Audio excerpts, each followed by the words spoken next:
आप मेरे पीछे पीछे क्यों आई हैं यहाँ पर? मना किया था ना आपको।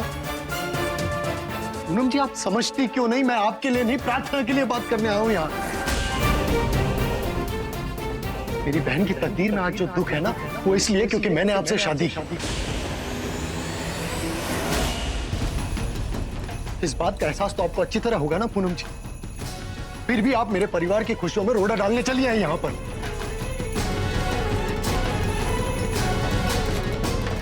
आपके आगे हाथ जोड़, नहीं चाहिए आपका कोई उपकार।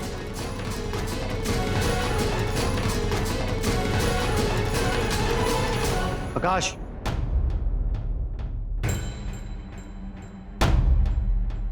ये लड़की तुम्हारे कंधे पे बंदूक रखकर अपनी खुद की लड़ाई लड़ रही है।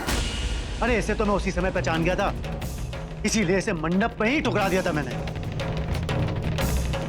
आकाश, तुम्हें याद है ना, तुमने इसके माँ बाप की और इसकी इज्जत बचाने के लिए इससे शादी की थी। आज नतीजा देख रहे हो। अरे इसके लिए इसका अहम और इसकी खुद की लड़ाई के आगे कोई रिश्ता मायने नहीं रखता है। किसी की सगी नहीं हो सकती है। गौतम शायद ठीक ही कह रहा है पूनम जी। आपसे मेरी बहन की खुशियां देखी नहीं जा रही है ना। यहां उसे बहू के रूप में स्वीकार नहीं किया जा रहा, जिसकी वजह से वहां मेरे घर वाले परेशान हैं, दुखी हैं। लेकिन आपकी सेहत पर तो कोई फर्क नहीं पड़ता, क्योंकि आप गौतम से बदला लेने की आग में अंधी हो चुकी है।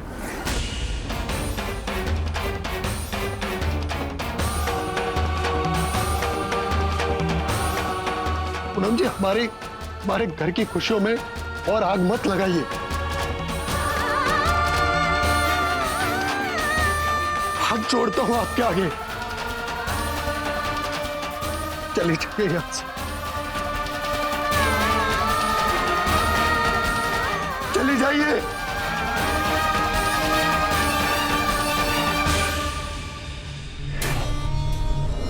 कितनी बेशर्म लड़की है ये। चाचा, मां, बाबूजी, देख रहे हैं आप? अरे इसका खुद का पति वो इसे यहां से जाने के लिए कह रहा है, लेकिन ये कि यहां से जाने का नाम ही नहीं ले रही है। आउट!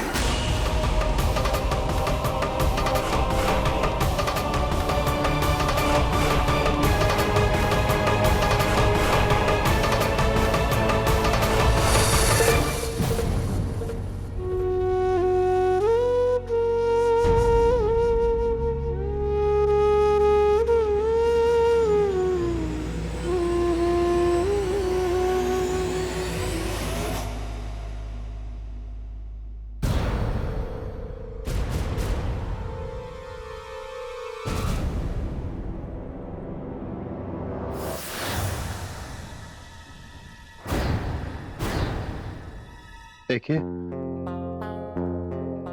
मैं बड़ी उम्मीद लेकर आया हूं यहां।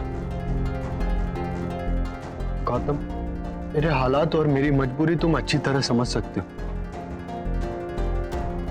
तुम्हें हम जो चाहिए वो देंगे, बस हमारी ये विनती स्वीकार कर लीजिए। मेरी विनती स्वीकार कर लो। देखो आकाश, अभी तुम जाओ, अपने माँ बाबूजी से सलाह मशवरा करके तुम्हें बताता हूँ।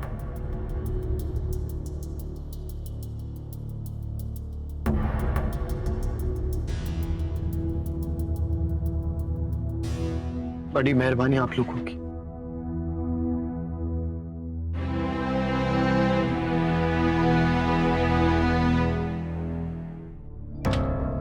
वाह, यहां तो दहेज खुद ही मुंह बाए चला आ रहा है। मैं एक बार फिर से आप लोगों से कह रहा हूं, ना ही मुझे इस शादी से कोई मतलब है और ना ही मैं वहां जाके अपना समय बर्बाद करने वाला हूं। अब वहां जाने से कोई फायदा नहीं। मुझे जो हासिल करना था वो मैं कर चुका हूं। बेटा, हम जानते हैं कि तुमने इस महाभारत में अपना पाठ अच्छी तरह से अदा कर लिया, लेकिन बेटा सोचने वाली बात यह है कि वो आकाश सुदामा बनकर हमारे कृष्ण कन्हैया के पास जो गिड़गिड़ाने आया था, उसका क्या? अब ऐसा घर और ऐसा मौका हमें फिर कहाँ मिलेगा। हमने तो सोच लिया कि क्या क्या मांगना है। एक बड़ी सी गाड़ी मांग लेंगे, फ्रिज मांग लेंगे, और वो क्या कहते हैं, घर को ठंडा करने वाला मशीन। एसी कहते हैं उसे बकलोल, एसी, एयर कंडीशन, और साथ में घर के लिए नया फर्नीचर और वो महंगे वाला मोबाइल फोन।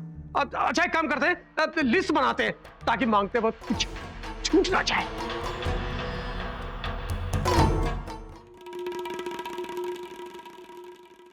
क्या सोच रहे हो भतीजे? बेटा एक काम करते, एक बार उनके घर चलकर उनको टटोल कर देखते। गरज उनके खुद की, और भाई गरजने वाले तो अब हम लोग हैं, लड़के वाले हैं, कोई मजाक थोड़ी है। क्या भैया? हाँ सही कह रहे लल्लन। और होगा वही जो हमारा जेंटलमैन भतीजा चाहेगा, है ना गौतम बेटा? ठीक है, लेकिन सब कुछ मेरे हिसाब से होगा। आप लोग वही करेंगे और उतना ही करेंगे जो मैं कहूंगा। नीलू, तुम फोन करके उस आकाश से कह दो कि हम कल सुबह उनके आएंगे। अभी करते हैं।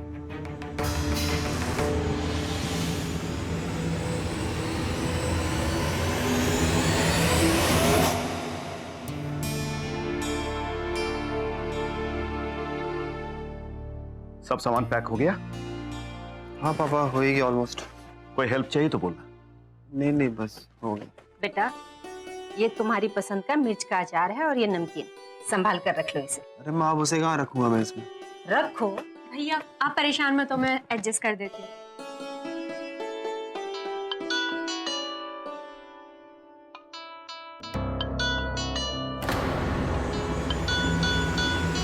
ये भी ना। फिर से दीपक भैया का फोन है ना? पापा मैं क्या जवाब दूं इसको? क्या बोलूं कि मेरी शादी एक तमाशा बन के रह गई है? सुधीर, जो हुआ उसको एक बुरा सपना समझकर भूल जाओ। पर माँ, इसमें प्रार्थना का क्या कसूर है? बस, तुम्हारी माँ ने बोला उस पर कोई चर्चा नहीं, मतलब कोई चर्चा नहीं। जो घटना घट चुकी है उसके बारे में हमें कभी भी किसी से कोई बात नहीं करनी है, समझी तुम? एक बार सुधीर बेंगलोर जाकर सेटल हो जाए, फिर देखना अच्छे से अच्छे रिश्ते अपने आप आएंगे, देखना तुम। लेकिन इस रिश्ते के बारे में कभी सोचना भी नहीं।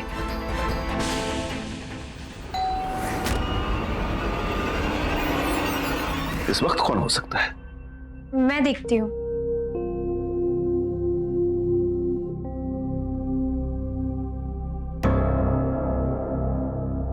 कौन है बेटा?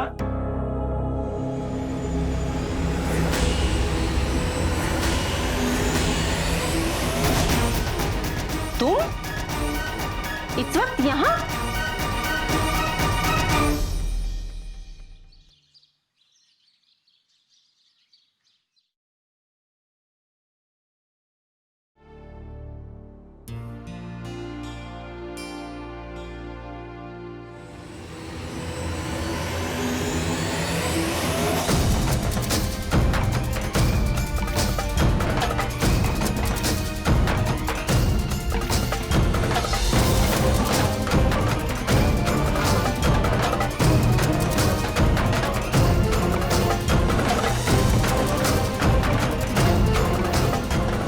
आइए।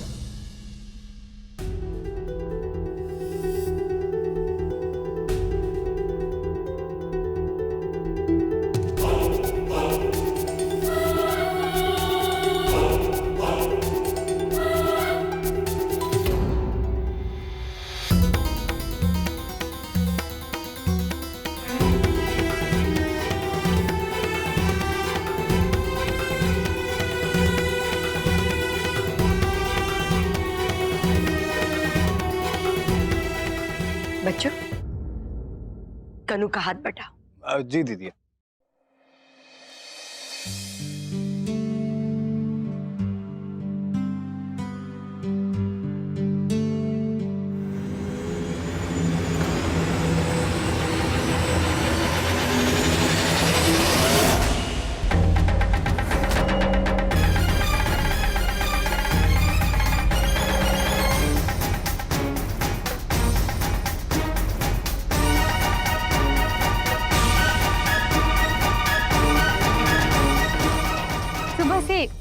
आप लोगों के आवभगत की तैयारियां ही चल रही थी। आज तो आप हमारे खास मेहमान हैं।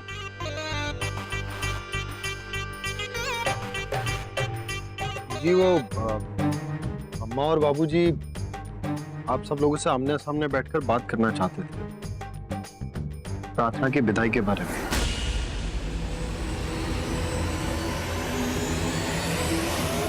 प्रार्थना की विदाई? देखिए, हमें लगता है कि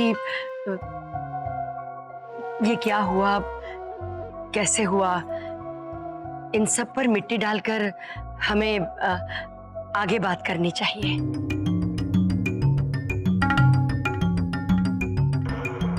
देखिए, हम तो सिर्फ इतना जानते हैं कि गौतम जी की शादी हमारी बेटी प्रार्थना के साथ पूरे विधि विधान से हुई है,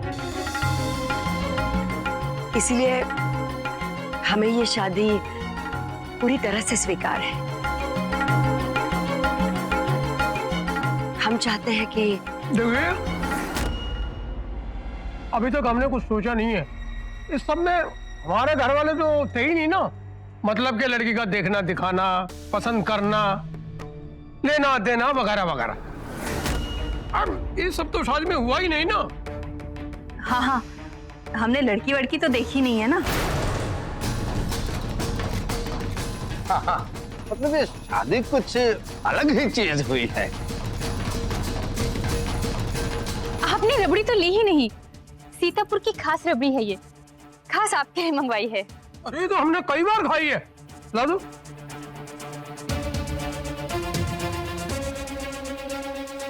गौतम जी, आपने तो कुछ लिया ही नहीं। आप कचौरी खाइए, एकदम खस्ता है, लीजिए ना।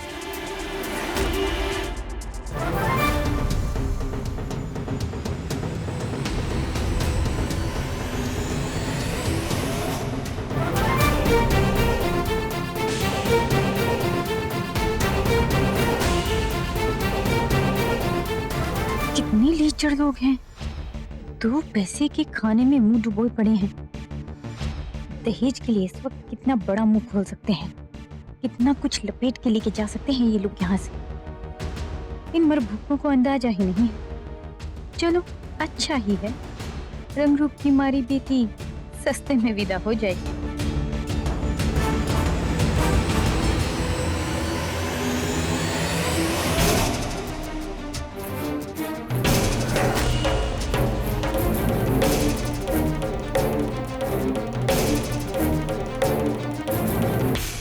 आप तो कल की विदाई पक्की रखें फिर।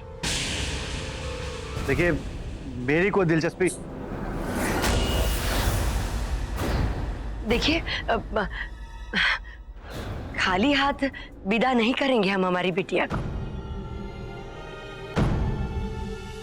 इकलौती बेटी है हमारी। एकदम सही कह रही हैं माँ जी। अगर आप लोगों के मन में कोई बात हो तो बेझिझक कह दीजिएगा। देखने दिखाने लायक दामाद पाने के बदले कोई मांग पूरी करनी पड़े तो इसमें हर्ज ही क्या है। हम तो पूरे शौक से पूरी करेंगे।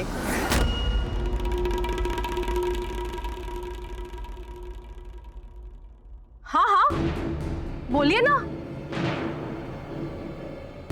बताइए ना कीमत बहू को विदा करके ले जाने की।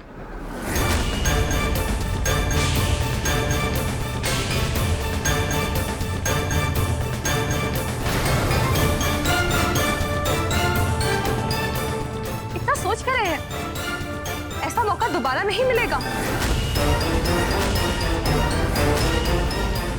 यही तो वक्त है मुंह मांगा दहेज मांगने का।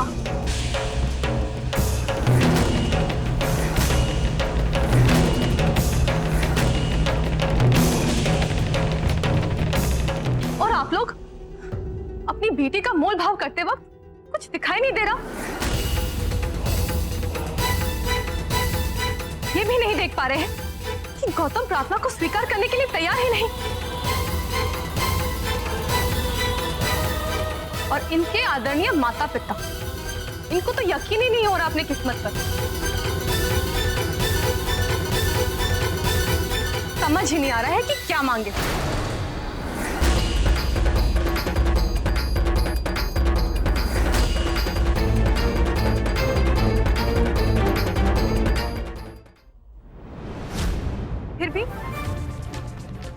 हल्दी है ऐसे घर में अपनी बेटी को भेजने की?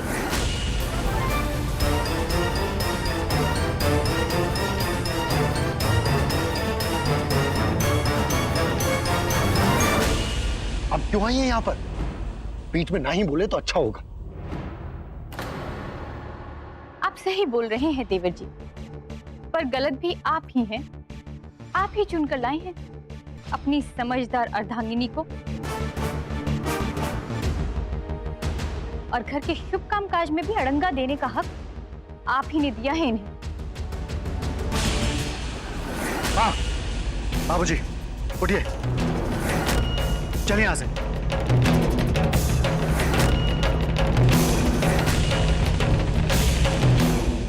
हम लोग यहाँ अपनी बेइज्जती कराने नहीं आते।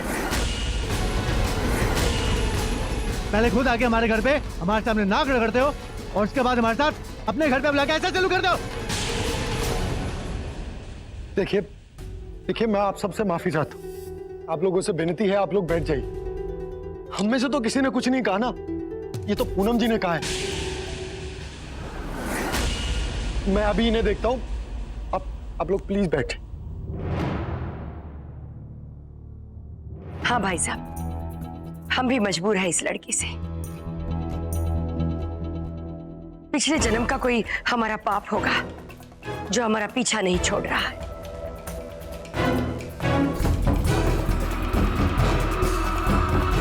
आप उसकी बातों पर ध्यान मत दीजिएगा। लेकिन हमारी नजर सिर्फ आप लोगों पर है। आप जिनका दुनिया में कोई इज्जत नहीं है, जिनकी खुद की कीमत 4 पैसों की नहीं है, वो प्रार्थना जैसी लड़की को अपने घर की बहू स्वीकारने की मुंह मांगी कीमत मांगने आए हैं।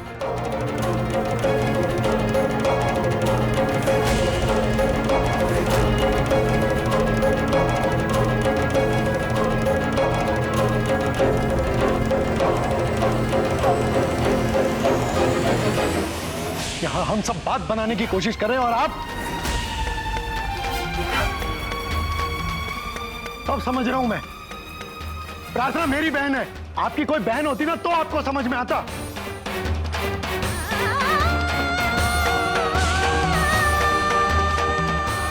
जब वो बार बार नापसंद कर दी जाती तो कैसा दर्द होता है ये आपको समझ में आता।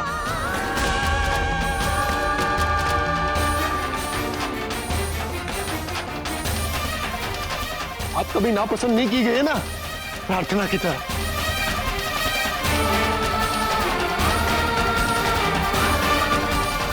आपने तो खुद भरे मंडप में गौतम से शादी करने से इनकार कर दिया था।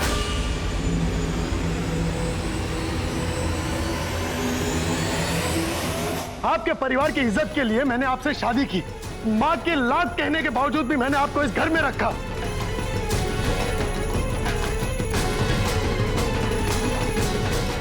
आपने तो मुझे अपना पति तक नहीं माना। सब कुछ सहा है पूनम जी आज तक मैंने। वो बात मुझ तक थी इसलिए मैं स्वीकार कर गया, लेकिन आज मेरे परिवार की बात, इसमें दखल मत दीजिए पूनम जी।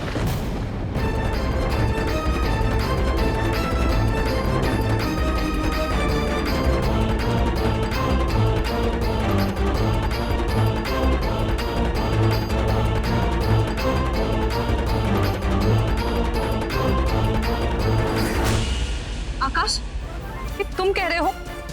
तुम अच्छी तरह से जानते हो प्रार्थना या इस परिवार के बारे में हम कभी बुरा सोच भी नहीं सकते। पता नहीं क्या सोचती हैं आप, लेकिन करती हमेशा बुराई है। अरे जब से इस घर में आई है ना, अपने ढाई चावल भी आपने अलग से ही पकाए हैं। घर वालों की सोच से अलग जाकर ही काम किया आपने। ये सही नहीं है, वो गलत है। अरे नाच नचा कर रख दिया मेरे घर वालों को आपने। लेकिन और बर्दाश्त नहीं करूंगा आपने 6 महीने रुकने का फैसला किया था ना इस घर में। निकल जाइए इस घर से अभी, और इसी वक्त ही, और इसी वक्त और इसी वक्त।